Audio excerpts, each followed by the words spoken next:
Ya está listo don Decio Machado, el sociólogo Decio Machado, a quien hemos invitado para escuchar y para entender desde el punto de vista de un consultor político qué se puede esperar en este año 2024.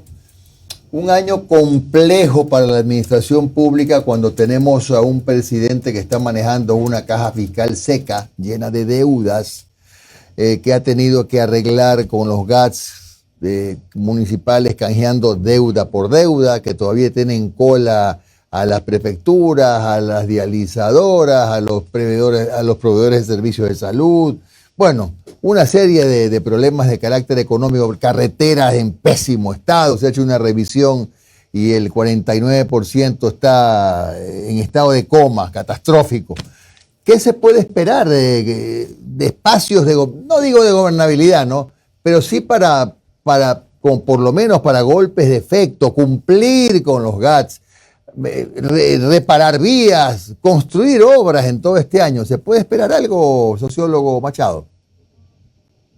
Hola, buenos días. Un saludo al equipo, a ti, Jimmy, y a toda la audiencia. Bueno, yo creo que evidentemente es un gobierno que lo tiene complicado, es decir, esta legislatura o esta pequeña legislatura o legislatura extraordinaria, vamos a llamarlo así, es decir, por lo corto de su duración, es una legislatura muy compleja. Yo creo que el propio presidente Noboa ha reconocido públicamente que no era el objetivo ganar en 2025, las condiciones de la campaña electoral pasada, es decir, hicieron que se alineasen los planetas, y no sé si ha sido bueno o malo, es decir, para el presidente Noboa haber ganado en el 2023, es decir, pero era una campaña posicionada, digamos, más en una lógica, digamos, de penetración de imagen, buscando más, digamos, posicionarse para el 2025 realmente. Uh-huh. Bueno, aquí está y efectivamente tiene que afrontar esta situación. Yo creo que, digamos, hay algunos elementos que demuestran que hay algunas dificultades. Hay éxitos también, pero hay dificultades, ¿no? El gabinete no está enteramente conformado. Hay algunos cargos, por ejemplo, como el propio Ministerio de Interior, que está, digamos, eventual, digamos, ¿no? Encargado, digamos, la ministra Palacios, es decir, hay secretarías que no están nombradas titular. No se visualiza que hay una política clara en materia económica. Quiero decir, hay algunos elementos interesantes y éxitos en la Asamblea, la aprobación de la reforma tributaria con 107 votos, y yo creo que es fácil que nos encontremos una votación similar, pese a todo el ruido que hay ahora mismo, es decir, en la segunda reforma, la segunda ley económica que tiene que ver con el tema energético. Me parece que se puede repetir perfectamente una votación de esas características. Quiero decir que me parece que se puede mantener cierto nivel de gobernabilidad durante, digamos, unos meses durante el año 2024. Yo digo esto porque me parece que hay un timing que lo da la política, que tiene que ver con, digamos, lo que va a ser el momento de pre-campaña electoral, y ahí podría ser que se complicasen las cosas, porque evidentemente las organizaciones políticas, cuando tienen que competir electoralmente, tienen que marcarse diferencias unas a otras, y por lo tanto esto hace que tenga que haber conflicto, ¿no? Es decir, el conflicto puede ser más o menos racional, pero tiene que haber conflicto, Jimmy. ¿Cuál puede ser el problema? Quizá, Decio, podría ser el tema de la seguridad tan difícil, en el que todos los candidatos asumieron compromisos enormes. Por ejemplo, el candidato Noboa promoviendo el Plan Fénix y sabiendo que penosamente los números, las cifras que se conocen a diario revelan que el nivel de violencia no baja, el nivel de casos de sicariato no baja. Entonces, quizá esa sea la cuenta más difícil de pagar para el gobierno de Noboa. ¿Qué hacer en ese caso? Yo creo que son dos, ¿no? Es decir, esa, efectivamente, que es un tema de alarma social desde hace ya tiempo, el tema de la seguridad en el país. Evidentemente eso es un reto, pero también te digo que después de los gobiernos de Lenín Moreno y de Guillermo Lasso, los listones quedaron tan bajos, o sea, que realmente superar eso tampoco es tan complicado. Me parece, honestamente lo digo, no digo que sea fácil arreglar el tema de la seguridad. Esto es un problema de años. Mira, yo he trabajado en muchos países infiltrados por narcotráfico y te digo, esto es un tema de décadas, ¿eh? Esto no se va a resolver en un gobierno ni en dos. Es decir, cuando tú tienes un nivel de penetración del narcotráfico en el aparato del Estado, en las fuerzas de seguridad y en el Poder Judicial como el que tienes en el Ecuador en este momento, y te lo está demostrando digamos, aunque sea selectivo o no, ¿no? Es decir, el caso Metástasis. metástasis, lo que te está diciendo es que el nivel de penetración es tan grande que eliminar eso es muy complicado, ¿sí? Es decir, cuando yo le doy a los municipios financiamiento para que hagan obras, es decir, y dirijo desde los propios bancos del Estado, es decir, a dónde va la obra y luego resulta que la empresa, es decir, está vinculada con la economía ilícita o cosas de esas características, te está demostrando, es decir, hasta dónde tal. Habrá que ver hasta dónde llega el caso metástasis, es decir, porque en este país estamos acostumbrados también a que haya muchas bombas de humo, ¿no? Y cuando digo esto no me Claro, refiero a que le sacan los ojos a la gente, sino más bien me lógico. refiero a esto de que hay grandes titulares y luego al final no pasa nada. Habrá que ver hasta dónde realmente la Fiscalía quiere llegar con esto. Es una operación, digamos, donde el gobierno también se ha montado publicitariamente y esto le está dando bastante visibilidad a Novoa en este aspecto porque parece que ese plan Fénix de alguna forma incorpora el caso Metástasis y otras cosas, es decir, que no serían específicamente de un plan del Ejecutivo, sino más bien corresponden a otros poderes del Estado, pero que de alguna forma, es decir, se está utilizando comunicacionalmente, creo que inteligentemente, pero esto también genera unas expectativas muy importantes sobre la lucha contra la corrupción y el narcotráfico que si luego no se cumplen, efectivamente pueden generar, digamos, desilusión, desesperanza y puede generar rechazo, ¿sí? Y esto es un factor de riesgo que tiene este gobierno y eso puede ser utilizado por la oposición para romper, por ejemplo, en un momento determinado alianzas o alianzas de gobernabilidad como las que se están dando Claro. en este momento en la Asamblea. Eso es una realidad y la otra tiene que ver, digamos, con el tema económico, Jimmy. Quiero decirte que este gobierno ha dirigido muy bien la comunicación a los jóvenes, cuando habla de empleo, además habla de empleo específicamente para los jóvenes. Evidentemente es un gabinete de jóvenes con el presidente más joven de la historia del Ecuador, etcétera. Es decir, está muy bien dirigida la comunicación en ese sentido a un target que tiene un peso específico muy grande en el censo electoral ecuatoriano, pero digamos ahora hay mucha expectativa con eso. Apenas lleva un mes de gobierno el presidente Ujú. Noboa. Pero, digamos, las cosas, ya conocemos este país, ¿no? Es decir, o sea, vimos cómo creció la popularidad de Lenín Moreno en los primeros meses con el tema del diálogo. Luego vimos cómo creció la popularidad de Guillermo Lasso Con las con el tema de vacunas. las migraciones, ¿no? Es decir, y ahora está en alto, 70%, dicen las encuestas, la popularidad del presidente Noboa. Habrá que ver si eso se aguanta o no. Es decir, el Claro. objetivo de él, evidentemente, es la reelección, por lo tanto, creo que la estrategia de gobierno deberá ser lo suficientemente inteligente como para no quemarle en este año y medio o menos de un año y medio de gestión y poder competir en las elecciones de 2025 como un candidato con posibilidades de reelegirse electoralmente, ¿no? Claro. ¿Y qué riesgo hay de que el acuerdo legislativo se rompa y que esta luna de miel termine con la consulta popular? Porque, quién sabe, por una, dos, tres preguntas puede ser que se rompan las filas, ¿no? Sí, bueno, yo creo que, verás, te voy a hacer un cálculo político en esto. Es decir, me da la sensación de que el tipo de preguntas que posiblemente ponga el presidente Noboa en la consulta, que no la sabemos, sabemos que va a ser un número amplio de preguntas, es decir, sabemos sobre las tres temáticas en las que van, el tema judicial, la seguridad y el tema del empleo, es decir, pero no sabemos realmente cuáles son las preguntas. Me da la sensación de que lo más inteligente en este sentido, y no creo que esto sea un gobierno tonto, es poner preguntas que, digamos, dificulten la polarización.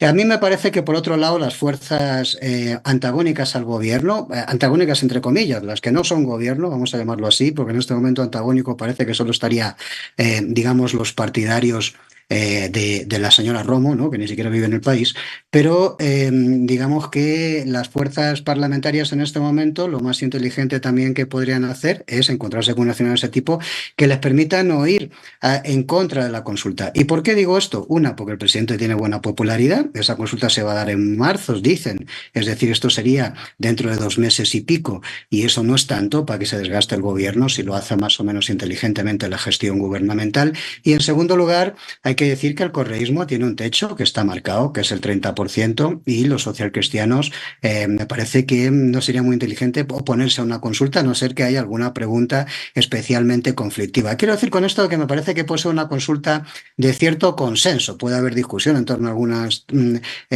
preguntas ahí, habrá que ver cómo se componen, pero Me parece que no va a ser una consulta como las que hemos visto en otras ocasiones, donde hay una clara polarización entre el sí y el no, es decir, por parte del espectro político ecuatoriano. Me parece que en este sentido es posible que nos encontremos con una lógica más conciliadora. Y digo esto porque yo, te digo honestamente, una cosa es que se rompa la gobernabilidad estratégicamente porque llegue la precampaña electoral, esto puede pasar dentro de unos 5, 6, 7 meses. Otra cosa es que, digamos, la situación que se ve ahora mismo es que incluso la bancada, que teóricamente sería de mayor oposición, la que se autodefine como de izquierdas, la bancada de la RC, que tiene 51 asambleístas, que no es ninguna tontería, yo la veo como muy cómoda en este gobierno, la verdad, ¿no? Hola, Decio. ¿Sí me escuchas? Sí, hola, Sí, Decio. sí, Una perfectamente. pregunta. ¿Cómo está? Sa- Te invito a hacer un cálculo. ¿Cuándo crees que ya van a salir los tigres y tigresas a sacar ya las garras en la época preelectoral? Porque hasta agosto, septiembre del próximo año tienen que ya estar inscritos los binomios. Es decir, que los partidos tienen que haber hecho sus procesos de primaria, registro, inscripciones. Es decir, septiembre, octubre del próximo año ya deberíamos conocer los binomios que van a participar en 2025. En la previa, en ese sándwich entre la consulta popular y ese registro, ¿cuándo crees que ya van a soltar a las garras? Mira, yo creo que se va a empezar a mover por la información que tengo, ¿no? Como Uh -huh. profesional del sector, no por otra cosa, no por inteligencia ni espionaje, nada, sino como profesional del ramo, digamos, ¿no?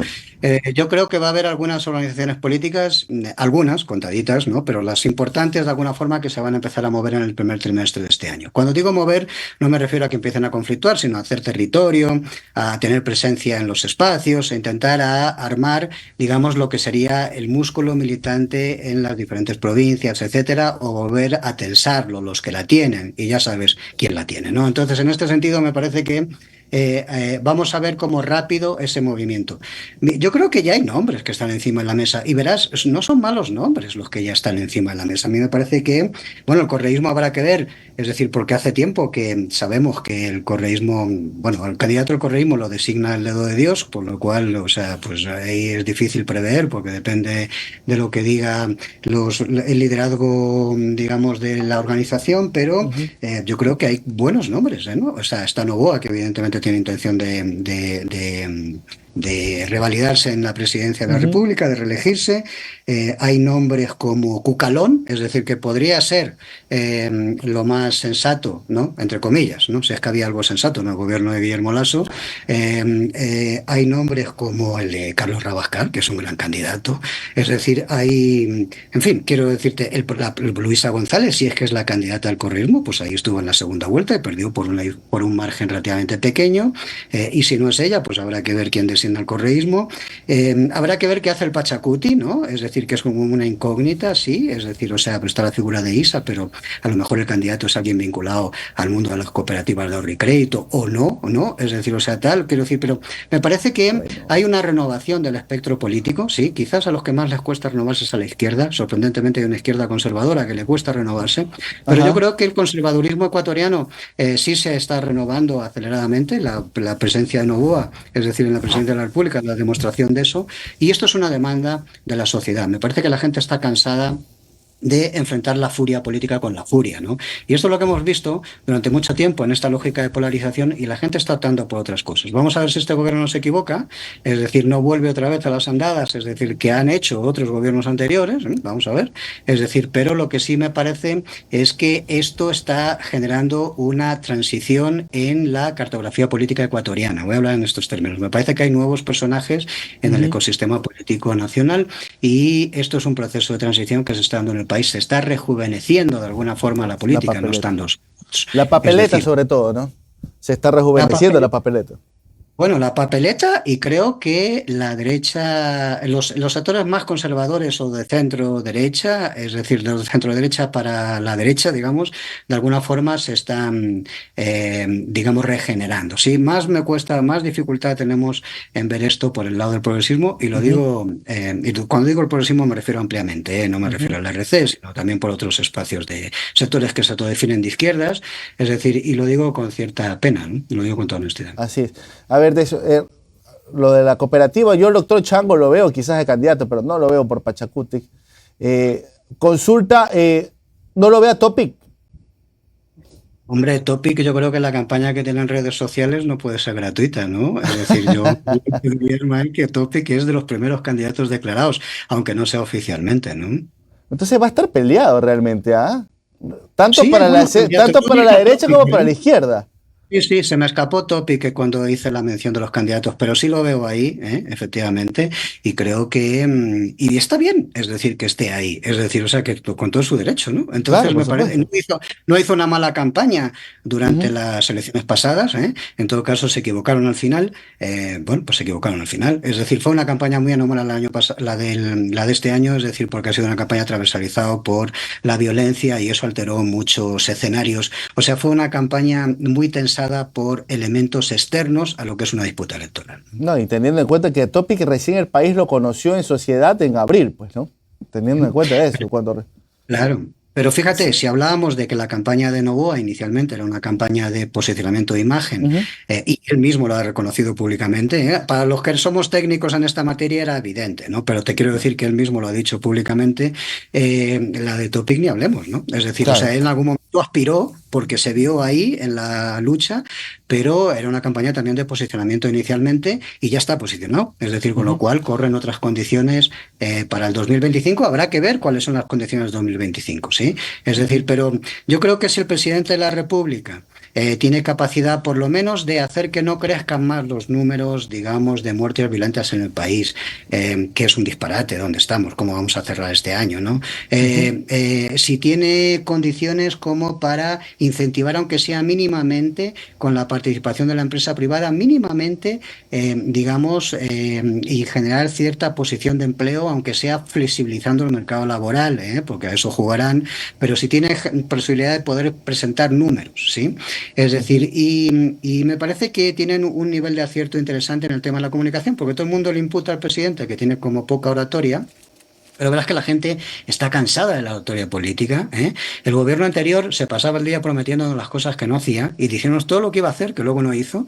Es decir, y este, por lo menos, tiene la honradez de decir, bueno, yo no hablo mucho porque cuando hable será para presentar resultados y todavía no tengo resultados porque llevo un mes en el gobierno y Ujú. cuando los tenga los presentaré. Y esto me parece que es un cambio interesante porque tiene mucho que ver con, digamos, la coyuntura y el mundo que se está generando políticamente en el mundo post-pandemia, ¿no?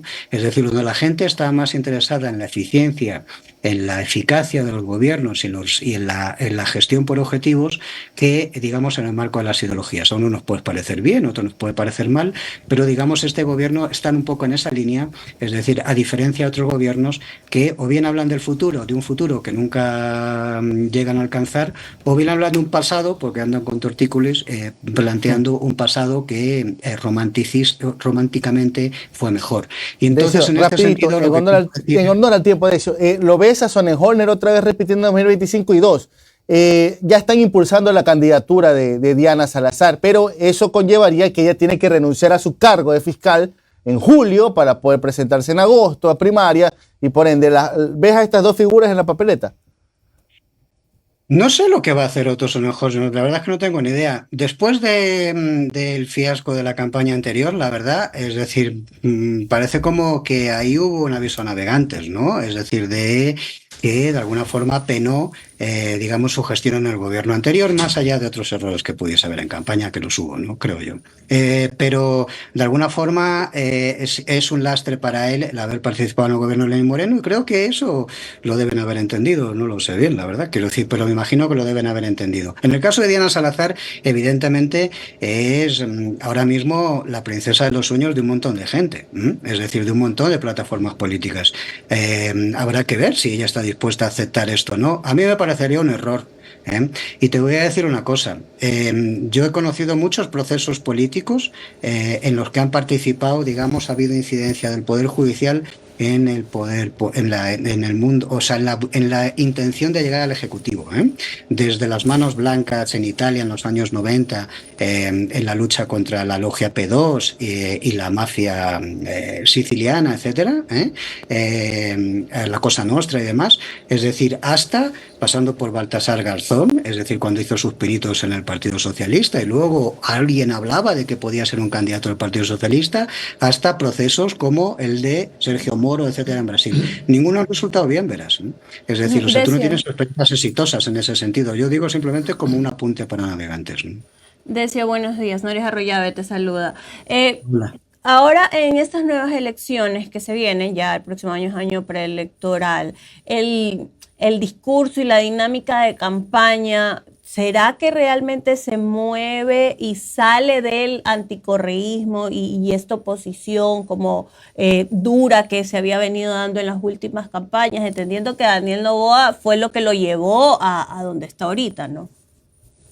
Bueno, yo creo que ya se demostró en la campaña del 23, es decir, que el anticorreísmo se quedó, digamos, en manos de los villavicencios y compañías, ¿eh? Es decir, entonces, más allá de cómo terminase el señor, es decir, esa candidatura, cuando asesinaron a Villavicencio, no tenía más del 11%. Entonces, quiero decir con esto de intención de voto, ¿eh? Es decir, me parece que el anticorreísmo ha sido una especie de meeting point que ha tenido capacidad de aglutinar a tirios y troyanos, es decir, indígenas con sectores empresariales, etcétera, en algún momento, o sea, unas cosas así de loco de la coyuntura política ecuatoriana, que es así como muy volátil, ¿no? Y muy compleja, la verdad. Pero me parece que esto está dejando de ser, ¿sí? Es decir, ha perdido muchísimo potencial. Yo no le daría al anticorreísmo hoy más del 10%. Quiero decir que si alguien se presenta como el candidato del anticorreísmo, y los tenemos, ¿eh? Es decir, los tenemos, sí. Están en el Parlamento, son la segunda fuerza, la segunda bancada parlamentaria en número de curules, aunque sea por casualidad. Es decir, pero te digo honestamente, yo no les daría a esa fuerza mucha oportunidad. Creo que la cosa no va por ahí. Más bien, lo que sí veo es la posibilidad de la aparición en algún momento de un candidato, digamos, que sea antisistémico, ¿sí? Es decir... Claro, hacia allá iba mi pregunta, Decio, porque, por ejemplo, hablar de outsiders, Jan Topic ya no sería, más allá de su discurso, pero ya ingresó en la arena política, entonces ya es el político y es concebido de esa manera.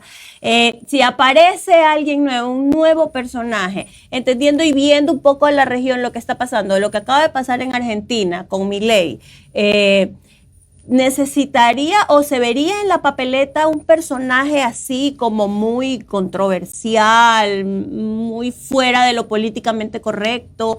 ¿Podría tener oportunidades en la dinámica política ecuatoriana?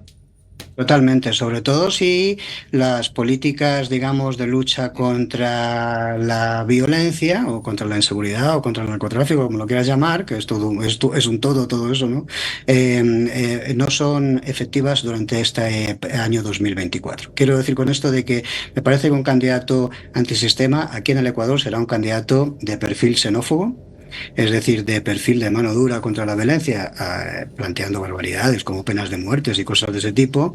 Es decir, o sea, me parece que sería un candidato que nos llevaría a una lógica primitivista de la lectura de la política, pero que perfectamente tiene cabida, tiene cada vez más cabida en América Latina. Mira, el último informe de Latino Barómetro, que se presentó hace muy poquito, es decir, que está en una página web de Latino Barómetro, que se puede leer, pues se puede acceder gratuitamente y está abierto, etcétera, viene a indicar que los niveles de insatisfacción con la democracia en América Latina son superiores al 50%. Quiero decir con esto de que la gente en un momento determinado está, digamos, entendiendo que ni la democracia ni las instituciones públicas están a su servicio. Por lo tanto, esto es lo que valida la opción de candidaturas como la de Milei. Solo voy a hacer un apunte. Milei es el primer presidente que yo veo, es decir, que gana unas elecciones planteándole a la gente que va a sufrir y la gente aplaude. O sea, hay que estar muy cabreado, es decir, con el sistema para hacer eso. Ya se arrepentirán, pero hay que estar muy cabreado para que alguien te esté diciendo que te va a fustigar y vas y le votas. Claro, y para terminar, Decio, en comunicación gubernamental, este gobierno, luego de los 100 días, que es bastante, ¿hacia dónde debe apuntar o le es suficiente la forma en la que está comunicando? Porque hay momentos en los que los silencios del presidente un poco suelen desesperarnos, me incluyo, pero es parte de su estilo. ¿Es suficiente o va a tener que ir girando a medida que pase el tiempo? No, evidentemente yo creo que estamos en la fase de arranque, ¿sí? Es decir, en la fase donde hay expectativas. El presidente en este momento se puede marcar determinados lujos. Mira, yo creo que no tiene por qué hacer la comunicación clásica. De hecho, yo creo que no la van a hacer. Es decir, por lo que estoy viendo, no conozco mucho, digamos, a los miembros del gobierno. Evidentemente hay una figura principal donde pivota la estrategia y la comunicación, que es el secretario de Comunicación, está claro, ¿no? Es decir, es una figura fundamental ahí, es la cabeza ahora mismo que pivota, digamos, estratégicamente, digamos, los frentes gubernamentales. Yo creo que eso es visible. Pero por otro lado, y es un hombre con experiencia y con mucha experiencia, ¿no? Al revés que el resto del gabinete, que es un gabinete muy joven y muy inexperto, si me apuras, por lo menos las cabezas visibles.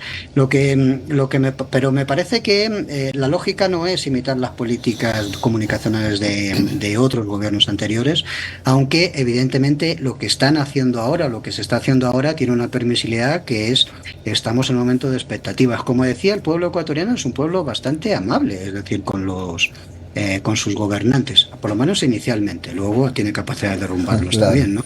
Es decir, pero inicialmente es un pueblo que concede el margen de la duda. Y yo creo que ahora mismo hay mucha expectativa, igual que las hubo con gobiernos anteriores con Noboa. Y sobre todo la gente joven. A mí me preocupa mucho la gente joven. Como no soy joven, intento investigar permanentemente sobre la gente joven. Y te digo honestamente, yo veo que ahora mismo la gente joven tiene mucha expectativa sobre... Considera que esto es mucho mejor que lo que había anteriormente. La gente joven no distingue a Rafael Correa de Guillermo Lasso, lo digo así de claro, o sea, que pueden lanzar los mensajes que quieran y pueden contar lo que quieran en las redes sociales. La gente joven les parece que todos son lo mismo.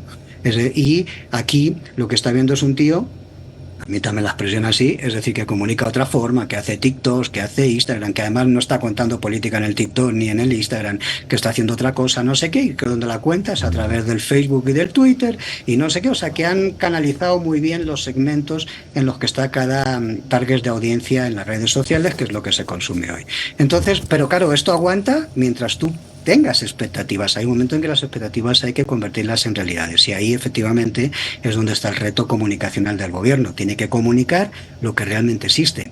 Eso ha dicho además, y eso es así, eso es ley de la comunicación gubernamental. Ahora bien, tiene que existir cosas para que puedan comunicar, tiene que haber resultados, ¿no? Y ese es el gran reto del gobierno de Noboa y de cualquier otro gobierno, ¿no? Bien, gracias a Decio Machado, consultor y asesor político en comunicación estratégica. Un buen día, Decio, muy amable.